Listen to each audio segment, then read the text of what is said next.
E aí, pessoal, vamos para a nossa aula de número 97 da NBR 6122. Estacas escavadas com fluido estabilizante. Vem comigo para essa parte 3. Bom, pessoal, vamos para a nossa aula de número 97 da NBR 6122 de 2019. Estamos aí quase chegando na nossa aula de número 100, hein, pessoal? Estamos aí no anexos. E nos anexos, procedimentos executivos dessa norma, estamos agora na aula 3 do anexo J, estacas escavadas com uso de fluido estabilizante. Aprendemos até agora toda a parte de critérios, de características, tanto da lama betonítica como dos polímeros. Aprendemos aí os cuidados necessários para garantir que a ponta funcione tal como previsto em projeto, os cuidados necessários com a desarenação da lama, os cuidados necessários com a colocação da armadura na cava, os cuidados necessários com a concretagem. E agora, a partir da aula de hoje, já vamos iniciar a partir do 7, que é o controle do processo executivo. Controle de qualidade, né? Como que a gente controla esse processo executivo, que é tão importante para garantir que aquela estaca que eu estou executando funcione tal como eu pensei, projetei, concebi no projeto. Tá? Então, como é que é essa história de controle do processo executivo? J71, controle executivo, os controles executivos, Durante a execução de uma estaca escavada, com uso de fluido estabilizante, devem ser controlados. Então, olha só, o devem nos exige que nós controlemos. Então, eu preciso, como executor, controlar o quê? A ferramenta de escavação, seja ela a caçamba, no caso do estacão, ou o clamshell, no caso da estaca barrete, quanto a folgas e dimensões para evitar quaisquer desvios executivos durante a escavação. Eu preciso constantemente verificar folgas e dimensões nas minhas ferramentas de escavação. Eu estou com mecânico que está me deixando com folgas acima do que eu estou prevendo ou com dimensões acima ou até abaixo daquilo que eu estou levando em consideração, eu preciso efetuar uma manutenção. Eu preciso cuidar do meu equipamento para garantir que eu estou executando conforme as minhas expectativas dimensionais. Então, a ferramenta de escavação, seja caçamba no caso do estacão, seja clamshell no caso das estacas barrete, quanto a folgas e dimensões para evitar quaisquer desvios executivos durante a escavação. Eu preciso controlar isso. O nivelamento e o prumo do equipamento de escavação. Então, eu preciso estar constantemente analisando, controlando o nivelamento desse meu equipamento e o prumo dele, exatamente para garantir o nível e o prumo da minha estaca. Então, isso é importante também a gente controlar por motivos óbvios. O nível do fluido em relação ao nível do lençol freático. Lembra da história que eu tenho que garantir 2 metros de coluna de lama acima do nível do lençol freático? Eu tenho que controlar isso. O nível do fluido em relação ao nível do lençol freático. Eu preciso ter um controle disso porque a norma me exige uma certa característica da minha execução. Tá? As características do fluido antes da concretagem.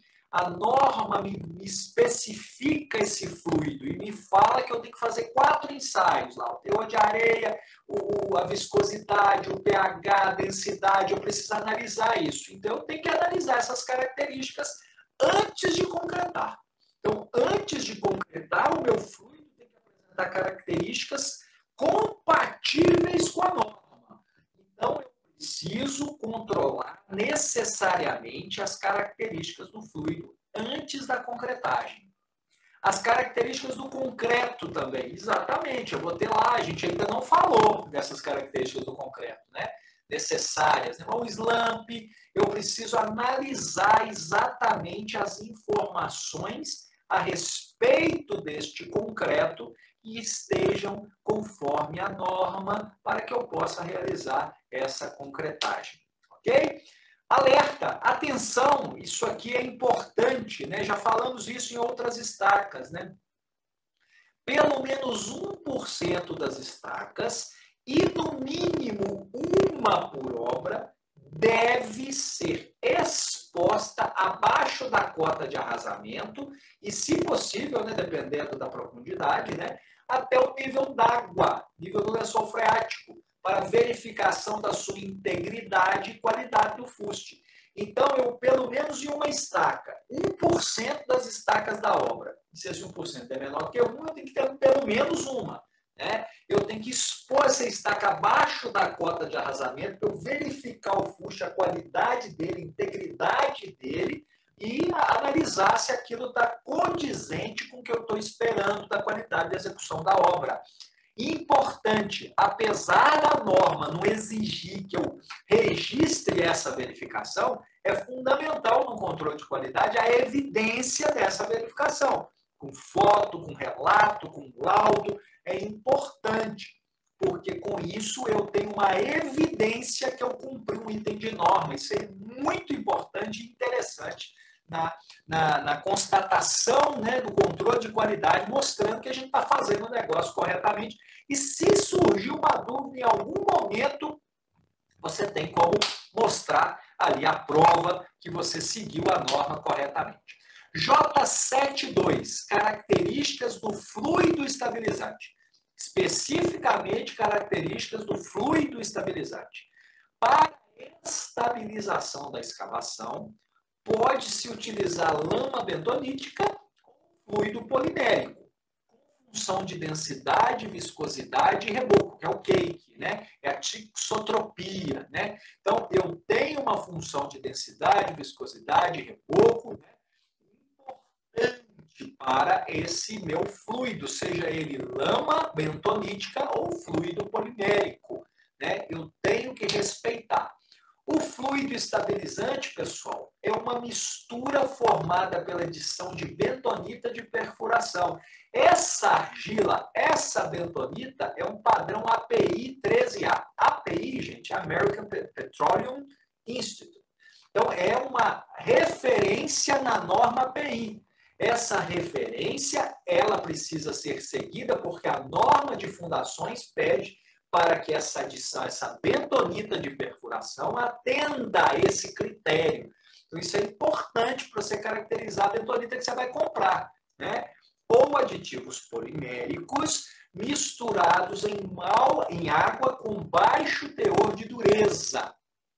Que teor de dureza que é esse? Nós vamos falar. E pH neutro em equipamentos de alta turbulência, utilizando concentrações variáveis em função da necessidade da viscosidade e densidade de reboco que se pretende obter, né? Então, olha só, a bentonita possui, então, 3 propriedades físico-químicas para estabilização das paredes e limpeza da estaca. 3 propriedades: densidade, viscosidade e reboco, que é o cake. Então, são 3 propriedades físico-químicas. Onde eu quero destacar aqui a importância, esse é o J721, recomendação do fluido estabilizante. A química, a ciência dos materiais, né, uma disciplina lá do curso nosso, né, a química, ela é importantíssima aqui como uma disciplina no âmbito da multidisciplinariedade, do que envolve esses materiais que nós usamos como material de construção. Então, é fundamental que esses aspectos, essa pessoa, essa cara que tenha o conhecimento técnico nessa área, contribua para que eu tenha um material que tenha, no caso aqui, 3 propriedades físico-químicas para estabilização das paredes, para nos garantir que essa parede será estável, né? E limpeza da estaca. Densidade, viscosidade e reboco, cake, né? A lama bentonítica, depois de misturada, deve ficar em repouso por 12 horas para sua plena hidratação. Ela tem a necessidade desse repouso para que ela tenha a hidratação plena, plena hidratação. Depois de misturada, repouso de 12 horas antes de ser utilizada. E deve possuir as características da tabela J1 que a gente já falou, né, sobre densidade, viscosidade, pH e teor de areia. Então, ela tem que atender essas características da tabela J1, né? E esse ponto é interessante, ficar em repouso por 12 horas para sua plena hidratação é um ponto importante que deve ser seguido na construção. Ao contrário da bentonita, cada polímero tem uma função específica. Portanto, a indicação do fluido polimérico deve obedecer o tipo de solo escavado. Então, essa função específica, portanto, né, deve ter o tipo de solo condizente àquele polímetro. Eu preciso ir lá no cara que me fornece esse polímetro. Tenho que conversar com esse cara, porque esse polímetro precisa atender essa característica específica, né? O fluido deve conter um ou mais polímeros para densidade, viscosidade e reboco cake em proporções e tipo. Por exemplo, a norma dá até exemplo.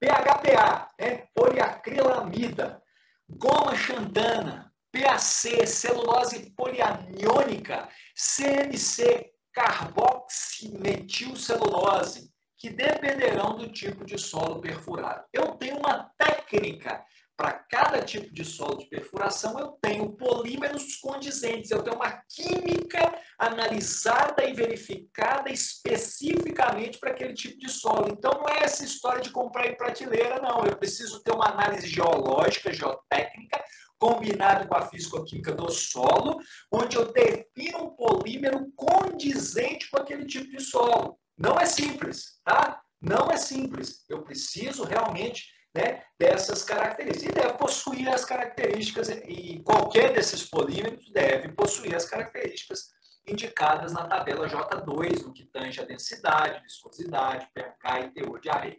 Então é importante isso, tá bom? Tá bom, pessoal? A gente tem uma análise físico-química, porque cada polímero... Posso usar polímetro em vez de lama bentonítica? Posso. Para usar lama bentonítica, eu tenho que atender o API lá. Não é qualquer bentonita. Tem que atender a API. Pronto. Posso usar polímero? Posso. Posso usar uma combinação de polímero? Posso. Porém, isso é estudado em função do tipo de solo. Ambos, no mínimo, têm que atender essas tabelas J1 para a lama bentonítica e J2 para os polímeros para a perfuração. Para a mistura do fluido estabilizante, a água de preparação deve ter as seguintes características recomendadas. Então, até a água, ela tem uma característica recomendada. Então, qual é a água que eu vou usar? O pH deve estar entre 7 e 11. E olha que a norma de fundações está mostrando isso para a gente. Então, o pH deve estar entre 7 e 11. Lembrando que de 7 e 11 já tem a tolerância, já tem o limite, né? E pode ser medido in situ com fitas medidoras ou portáteis. Então, está falando como que eu posso medir esse pH da água, eu posso medir in situ, mas tem que estar um pH entre 7 e 11. É um item de norma, um item exigido pela norma, né? Isso é importante. A dureza da água, aqui que eu falei que mais para frente eu ia explicar que história que é essa de dureza da água, né? Isso é um conceito que é a história do excesso dessa relação cálcio-magnésio, né? Então, é importante ser A mais Mg+, né? Entre 0 a 120 porções por milhão, né? Então, ppm, né? Então, é química pura, né? Essa análise da água é química pura, né? Então, nós vamos lá, dureza de água entre 0 e 120 ppm. Caso contrário, a água deve receber tratamento com barrilha leve, que é carbonato de sódio, antes de iniciar a confecção do fluido. Então, eu tenho uma análise química da água também, e se ela estiver fora, eu preciso tratar ela quimicamente para que ela possa ser utilizada no fluido. Importante, né? Muito importante. J1 cabeça e ligação com o bloco de coroamento. É o famoso arrasamento. Eu estou preparando a cabeça das minhas estacas para receber o bloco de coroamento. Isso é muito similar às outras estacas, né? Para a ligação da estaca com o bloco de coroamento, devem ser observadas a cota de arrasamento e o comprimento das esperas, os arranques definidos em projeto, exatamente como falado em todas as outras estacas até agora. Porque isso aqui é meio que padrão. Isso é padrão. Eu preciso garantir a cota de arrasamento e eu preciso garantir que o arranque esteja no tamanho previsto em projeto, né? Então, isso é fato. O trecho da estaca acima da cota de arrasamento deve ser demolido. Então, história, no mínimo 50 centímetros. Então, no mínimo 50 centímetros, no caso aqui, deve ser demolido, no mínimo. Então, esse trecho acima da cota de arrasamento deve ser demolido. A seção resultante deve ser plana e perpendicular ao eixo da estaca e a operação de demolição deve ser executada de modo a não causar danos. Então, na hora que eu for romper, fazer o arrasamento, eu não vou causar danos na minha estaca, que vai continuar trabalhando, né? A gente já falou isso bastante, né? Aqui é a mesma coisa, a mesma história. A norma dá uma indicação, né? O podem, né? Uma indicação aqui aos marteletes, às ponteiras, aos equipamentos para execução desse arrasamento, né? Na demolição, podem ser utilizados ponteiros ou marteletes leves, ou seja, potência menor do que 1000 watts, para seções até o quê? 900 centímetros quadrados. Até 900 centímetros quadrados eu posso usar ponteiro ou martelete leve com potência menor do que 1000 watts. O uso de marteletes maiores fica limitado a estacas maiores, com seções superiores a 900 centímetros quadrados. Porque senão eu pego uma bazuca e arrebento uma formiga e rebento com a estaca, né? Menor. Então, para seções superiores, eu posso usar martelete maior, né? O acerto final do topo da estaca demolida deve ser sempre efetuado com o uso de ponteiros ou ferramenta de corte apropriada. É o acabamento, né? É o fino ali, ele precisa ser feito com cuidado para garantir aquela perpendicularidade, planicidade importante com o eixo da estaca, né? Caso haja concreto inadequado abaixo da cota de arrasamento, eu tenho que quebrar também. Tem que demolir e recompor.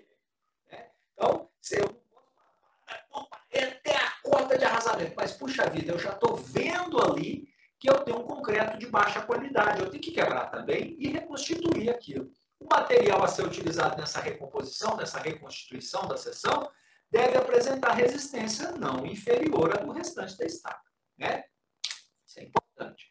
No caso de comprimento de arranque inferior ao do projeto, eu tenho que consertar isso. Eu tenho que arrumar. Né? Eu tenho que mudar a história ali, arrumar esse problema. Né? Deve-se executar emenda por traspasse ou traspasse e solda, conforme a norma de concreto 6118, ou, caso necessário, a estaca pode ser demolida e recomposta para que esse comprimento seja respeitado. Tá? Eu posso fazer isso. Concreto. J9, concreto. O J91 fala o seguinte, ó, o concreto deve atender ao disposto na tabela 4, a famosa tabela 4, ela aparece toda hora. Quanto ao que? As classes de agressividade, 1, 2, 3 e 4. Nós vamos ver a tabela ali agora. Ela fala para nós, igual falou em outras estacas, dependendo da classe de agressividade, eu tenho um concreto mínimo, né? Uma classe mínima para aquele concreto. E é isso que a gente vai ver aqui, ó. Estacas com fluido, ó. Se eu tenho classe de agressividade ambiental 1 e 2, eu tenho C30, com 2,7 de gama C.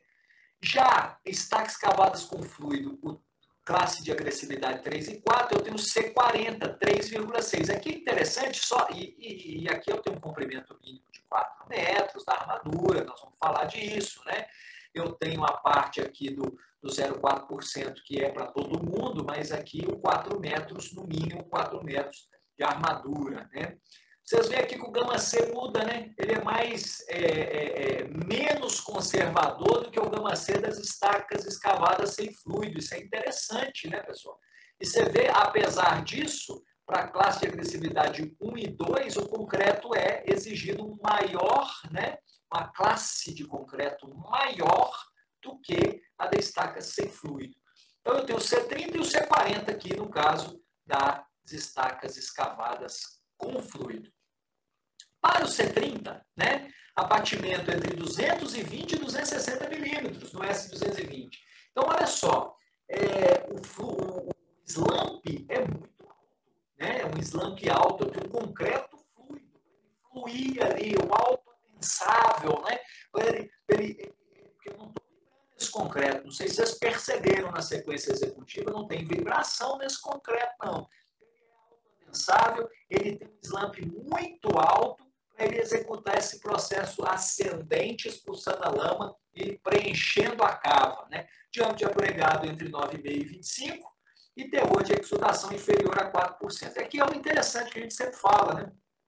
O C40 tem as mesmas características, tanto do abatimento do tronco, né? Abatimento entre 220 e 260, S220, diâmetro agregado 9,5 a 25 e teor de exudação exatamente igual ao anterior.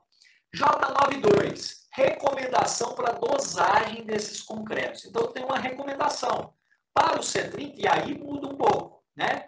Para o C30, consumo de cimento de 400 quilos por metro cúbico. 400 quilos por metro cúbico o consumo de cimento. E o fator água-cimento menor ou igual a 0,6. Aqui, o C40 também 400 quilos, mas o fator água-cimento muda um pouquinho. Então, muda aqui entre o C30 e o C40, não o consumo de cimento, que é igual, idêntico, 400 quilos por metro cúbico. Lembra que para obedecer a norma de fundações, eu tenho que seguir essa recomendação. É uma recomendação, não é uma exigência, né? Mas, para quem entende, um pingo é letra, né? Então, é importante. Para o C40, consumo de cimento de 400 kg por metro cúbico e fator água-cimento menor ou igual a 0,45. Essa é a diferença desses dois. E isso é importante para nós, né? Fechamos, então, a terceira aula das estacas escavadas com uso de fluido estabilizante. Teremos mais uma aula. Falei que o conteúdo é denso. É muita informação neste anexo J. Estamos caminhando, estamos aprendendo, estamos evoluindo. E percebam, esse J tem muita informação de obra. Informação importante, não é simples não. Para executar esse tipo de obra, a empresa precisa ter uma expertise muito interessante nisso aí, de horas, né? de várias metros cúbicos de obra para fazer exatamente conforme exigido em norma e para garantir a qualidade, garantir que aquilo fique conforme o projeto, né? Espero que estejam gostando. Deixe o seu like, inscreva-se no canal, divulgue a informação, compartilhe com o seu colega de sala, compartilhe com o seu colega de pós-graduação, de graduação, seu colega de trabalho, seu professor, seu aluno. Eu estou sempre à disposição para responder aquilo que estiver no meu alcance. A ideia realmente é divulgar essa norma para que possamos conhecer mais a fundo aquilo que está aí para todo mundo, né? E é fundamental que a gente siga as normas, as diretrizes que nos passam as normas regulamentadoras. Um forte abraço e até a próxima aula. E aí, pessoal, gostaram dessa parte 3? Na próxima aula vamos encerrar as estacas escavadas com fluido estabilizante. Deixe o seu like, inscreva-se no canal e até a próxima aula.